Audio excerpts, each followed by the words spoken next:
Oh, hello, hello, hello, everyone. Welcome back to another episode of the Corona Spotlight 2020. I am your host, Gayle Nicholson. Happy to be back again for a Friday. And although it's kind of casual Friday, if you're doing such a thing, we are meeting with HR, so I figured a collared shirt would be appropriate. Actually, we are meeting with HR Chique today, and I am very, very excited about what Angie Hamilton, who is the owner over there and the girl who knows what's going on, can do to help all of you who may be starting to look at going and looking for a new job.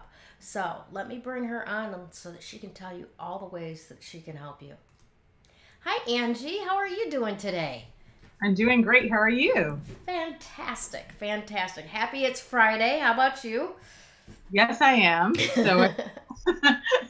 It's Fleurs Day because we don't know what day of the week it is now. Right? Blur's Day. Yes, this is the last Blur's Day that I have to, like put my makeup on. Mhm. Right? Well, it's good to see you. You are over there in Florida. How's the weather doing over there? Are we going to get thunder boomers while we're talking? Probably so. We're expecting thunderstorms this afternoon. So we will have some torrential rain that will come through here in a couple of minutes. Alrighty. Well, if anything goes south and we lose you, we love you and we'll catch up with you later. But I was really excited when I received your questions and answers back to me. Because before that, honestly, even though we'd had a conversation, I really didn't. It didn't click for me what you do for people, right? So Mhm. let's just actually begin by giving that a little bit of a snapshot. What is it that you offer to people, and how did you come to do that for them?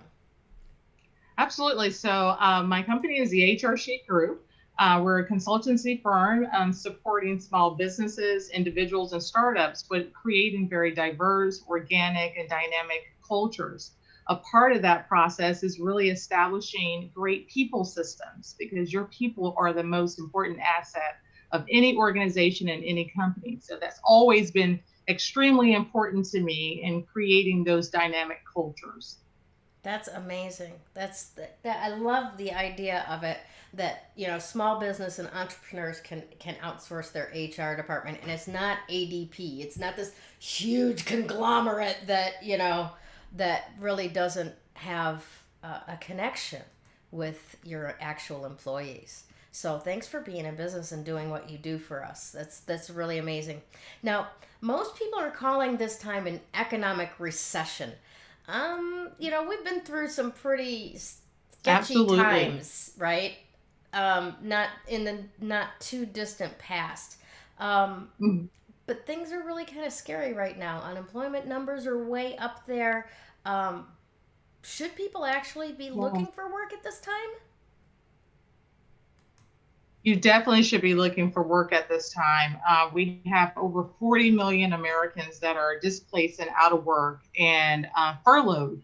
Mm-hmm. And now is the time more than ever to look for gainful employment. Even though you may have been laid off, there are companies that are still in the midst of hiring. So look out there on the active job boards, network with individuals to see whether or not there are opportunities for you. But don't wait or wait until the actual economy opens up to start that job search. Do it now. Kind of like if you're looking for a holiday job to pay for a few extra presents. You don't wait till Right. November to apply, right? You got to be in there Oh, September, oh, October. you have to be proactive. Yep. Yeah, you have to be proactive. And what I'm hearing from individuals, they're scared to do that. What happens if I, apply for a job and they, lay me off? Well, there's no guarantee for any position out there. So you always have to be ready and prepared to make that next move to help you in your career. Excellent. Now, what can people do right now to help them become more employable as part of this process? I mean, there's stuff that they could be doing while they're sitting at home binging Netflix, right? Yeah. I mean, while you're binging Netflix, you can actually be binging training looking for some additional training that will support not only your skill set, but will support you in that next role.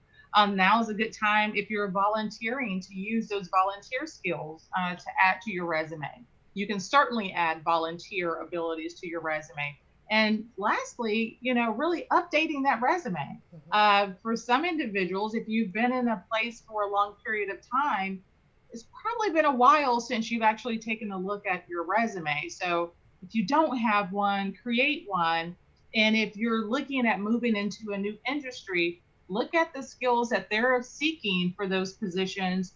And there are a lot of free resources out there that are offering free training. So hop on those free training courses and free training certifications that will help and support you in your search. Excellent insight. And that I want to back that up with. I've seen a lot of things crossing my Facebook feed lately on $2,000 course reduced to $37. If you've got Right. the $37, it's worth the investment. It And sure then is. I have also heard that there are universities like MIT and a couple of other ones that have put their curriculum online. Mhm. And Right. if you want to, you can get an entire university career um, Hmm. online Right. at no cost. So yeah, I agree with you. 100% back you up on that. Instead of Netflix binging, education binging. There's That's nothing wrong with you. There's nothing wrong with Netflix. I love it too. But since you have this time, we don't know when we'll ever have sufficient time to devote to our professional development. So now is the time to do that. excellent. Now, on the other side of the equation, the business owners, right? What would you recommend that they could do that could help their employees if they're being forced into a situation where they've got to close down work for a while, possibly lay off, God forbid, close forever? Right. Yeah. So now, if you're looking at possibly laying off or furloughing your staff, the most important thing that you can do is communication. We've seen where communication has gone wrong. I won't name the company, but last week they laid off hundreds of individuals via Zoom. That is not the appropriate method to do that. You have to be empathetic during this time.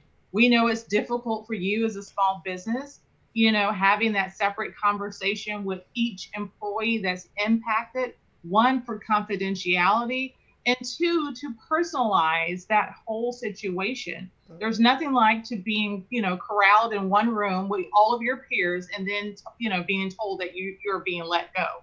Mm-hmm. There's a way to do it and to really humanize this process. Yeah. And when you do it right, employees do respect you. And hopefully, when all of this does pick up and change, those same employees will possibly return. Excellent. Yeah, way to break up over text. That's raw. Yeah. Yeah, it That's was, rough. yeah, major corporation. Yeah, reduced everyone and cut them off via Zoom. Mm-mm-mm. Yeah, Not that is good. All not right, good. now back to the employees for a couple of minutes. What are some of the top tips for what they can do to punch up their resume a little bit? Because, like you mentioned earlier, maybe you haven't had to have a resume for a long time, and between 2008 and now, I've noticed a kind of a shift in how we do resumes. That's new. That some people that have been employed for more than 10 years won't know about. What are those? Well, one of the things is not making your resume very static. And what I mean by that is when you read your resume, you say, well, I produce X, Y, and Z show. Well, what we're really looking for is an active voice. Like, what are you doing? What have you done? And then follow it up with the result. I led the number one radio show in the nation, yielding 620,000 subscribers because those employers want to see the results and they really want to know what you truly do Mm-hmm. and not, rewriting your actual job description because you're an individual, you're, Mm-hmm. an individual person and we want to see that personality shine throughout the resume. Secondly, what I've seen is individuals are really happy about all of their work history. You don't need to contain all of your work history. I've seen resumes that have 12 pages, 10 pages, 6 pages. The maximum, no more than 3 pages, if you can, if you have that information, but really outlining the top accomplishments that you had at each of those jobs and really showcasing the work and the contributions that you made to those companies. Now, is there a way to like restructure? I think they're called like CVs, where, say, for instance, I've got skills from 20 years ago, but I don't want to have the 7 or 8 jobs that I've had in Right. between appear, like take up space, aren't relevant, looks like I'm job hopping, all of those things. But I want to highlight that I've had these skills and I've used them with every job very well. How do you do that? Yeah, so there's 2 different forms of resume. There's a chronological formatted resume and really a summary resume. And so for someone that has a very strong expertise and experience level, you would use the summary resume because that summarizes all of your work history, just focusing on those skills that you use. And you can just list the companies that you worked for just to show and highlight those companies. For a chronological, it's great for those individuals that are entry to mid-level to actually list their jobs, by dates. But for those that are extremely experienced, the summary resume would work best, more of a functional resume. Awesome, awesome. Now, is there, when it comes to actually doing job searches, I mean, the simplest thing I think that you can do is put your stuff on LinkedIn and wait for LinkedIn to go, oh, we found these for you. Here, apply, right? Right. That is the basic job search 101. That's the least you can do. But Right. for those who actually, want to put something into it, what is the new normal for job searching? Because we're not, hoofing it to the business, Mhm. smiling faces and ties knotted. Here's my resume. Can I have an appointment, please? Anymore. How do you do it now? Now it's all about connections and making those connections and networking. The best thing that you can do is networking with someone that is, at a company that you're trying to really gain entry in. You may not know that person on a personal level, but try to reach out to that person. So if you're on LinkedIn, trying to make those connections with those individuals so that you have some type of virtual connection, whether it's through a virtual coffee, just trying to really get to know that person and letting them know what you have to offer and why you're interested in joining that company. That will segue and gain you entry into that company that you're trying to really pursue. There's nothing wrong with actually applying for positions, but we always tell candidates to not, just spray and pray, meaning spraying your resume out to every source out there and just praying that someone calls on you, making sure that you have a focus about your search, making a list of the companies that you have an interest in, look for their openings. And even if they don't have an opening, go ahead and apply to their career network. So just in case something opens up, you're already in the candidate pool and they can take a look at you first. That's awesome advice. Wonderful. Um, Now, let me talk a little bit for a second about what you're offering to our audience today. Okay? Now, this is a 15-minute consultation with you to Mm-hmm. help people take a look at whatever resume they may already have, audit that resume, or do some career coaching. Maybe they want to change industries, and that's a big thing, especially for the mortgage industry, Right. and realty and operation right now. Um, people are in that industry, whether it's through the same bank or not, for 20 years, and now they're just like, okay, I am so over it. I gotta get some fresh air, some fresh blood, do something different, right? Right. So is that the kind of conversations they can expect in a career coaching call with you?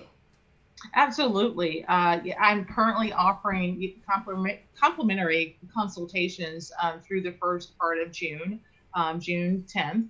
And what I'm doing is actually trying to give this back, give my experience back to other individuals to help them secure employment. That's what's important, is getting people back to work. So taking a look at their resume, discussing what their career goals are, because everyone has a goal. And does that goal really align to what you're doing right now in terms of your job search? So that would be a part of that conversation. And if Excellent. those individuals wanted to continue that relationship, we could definitely work together. Excellent. Mhm. Excellent. Now, let's talk a little bit for a second about the fact that the new normal is, I'm kind of hoping, going to be a lot more of us actually working from home. Yes. Right? So, Mm. is there a special hook to finding those work from home positions or tailoring your resume so that it highlights the fact that you've already got a home office set up? Let's do this. You know? Mhm.